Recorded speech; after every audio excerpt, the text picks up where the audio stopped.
श्री कृष्ण गोविंद हरे मुरारे, हे नाथ नारायण वासुदेव। भगवान ने कहा इंद्र देखो, जिसको अभिमान होता है उसकी वही वस्तु में ले लेता हूँ। इसलिए एक शिक्षा की बात है यहाँ, भगवान हमारे को सब कुछ देवे, जो भी हम मांगे ठाकुर जी हमारी कामना पूरी करे। चलो ठीक है, हम निष्काम नहीं कामी भक्त हैं, मान ली बात।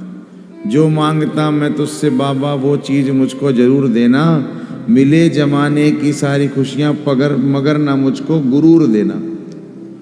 होवे सब कुछ मेरे पास लेकिन अभिमान नहीं होवे। ये प्रसंग इसी बात का है, ये प्रसंग इसी बात को सिद्ध कर रहा है। भगवान कह रहे मामेश्वर्यो श्रीमदांधो, मेरे द्वारा दिए गए पदार्थ वस्तु का उपयोग करने वाला मेरा प्राणी, मेरा जीव, मेरा भक्त जब भी उसका अभिमान करने लगता है, उसका ऐश्वर्य मानने लगता है, तो मैं उसकी वही वस्तु ले लेता हूं, क्योंकि मैं उसको अपना मानता हूं।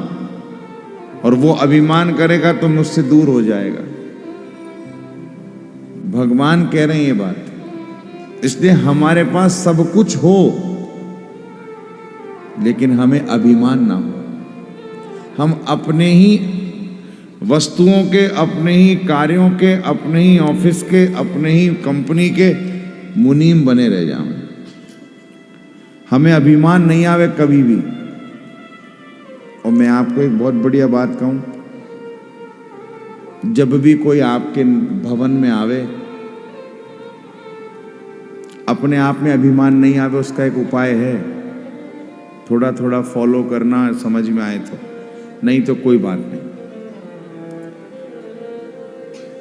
जब भी कोई आपके घर आवे, फ्लैट में आवे, आपके बंगले में आवे, आपका भवन देखे, प्रशंसा करे, बड़ा सुंदर भवन बना रखा है साहब आपने तो कुछ मत बोलना उसको, उसका हाथ पकड़ना और उसको जहाँ पर भगवान का मंदिर बना रखा है, ठाकुर बाड़ी जहाँ विराज रही है, अपने घर के ठाकुर सेव्य ठाकुर जी जहाँ पर है, वहाँ ले जाना और वहाँ ले जा कर के दिखा के बोलना कि ये हमारा घर नहीं है, इनका घर है, हम इनके घर में रहते हैं। धीरे धीरे आप ये करने लगोगे तो आपको अभिमान आ ही नहीं पाएगा, क्योंकि आपके मन में, चित्त में ही रहेगा कि हमारा नहीं है, इनका है।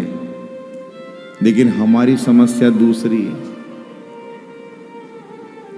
हम भवन बनाते हैं नया, गृह प्रवेश करते हैं, सबको बुलाते हैं, दिखाते हैं, और इतने भावना में बह जाते हैं कि लैट बात भी दिखाते हैं, जो कोई काम का नहीं है दिखाने का, वो भी दिखाते हो कि हमने उसको भी 5 स्टार बनाया है, हमने आर्टिस्ट की एसेसरीज लगाई है वहां, तो वो भी दिखाते हैं, सुपर फाइन क्वालिटी यूज कर रहे हैं हम, देखिए हम ऐसा शावर, ऐसा ये है, ऐसा वो है। और फिर गुरुजन आते हैं तो आचार्यों के आगमन पर प्रणाम करके कहते हैं भगवान सब आपका ही है। और यदि गुरुजी ये कह दे कि चलो हमारा तो तुम बाहर जाओ, रे बोले महाराज कहने को आपका है, हाथ मत लगा देना, बहुत महंगी महंगी एसेसरीज लगाई है, कहीं गिर पड़ गई तो नुकसान हो जाएगा। क्या तात्पर्य है? हम वाणी से केवल कह रहे हैं कि आपका है, हम हृदय से अपना ही माने बैठे हैं।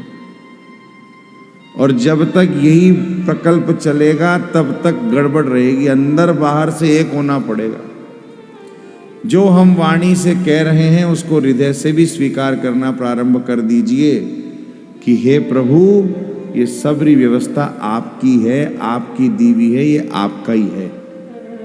सबसे बढ़िया है ये उपाय मेरी नजर में, अभिमान ना आवे इसके लिए, क्योंकि मालिक तो दूसरा है, हम तो यार खुद ही सेवा कर रहे हैं, रह रहे हैं। जब तक ये रखेंगे यहाँ रहेंगे, ये कह देंगे डेरा उठाओ चलो, चल देंगे। ये अभिमान शून्य होने का एक समाधान है जो मैं सोचता हूं। आपको ठीक लगे तो करिएगा, ना लगे तो रहने दीजिएगा।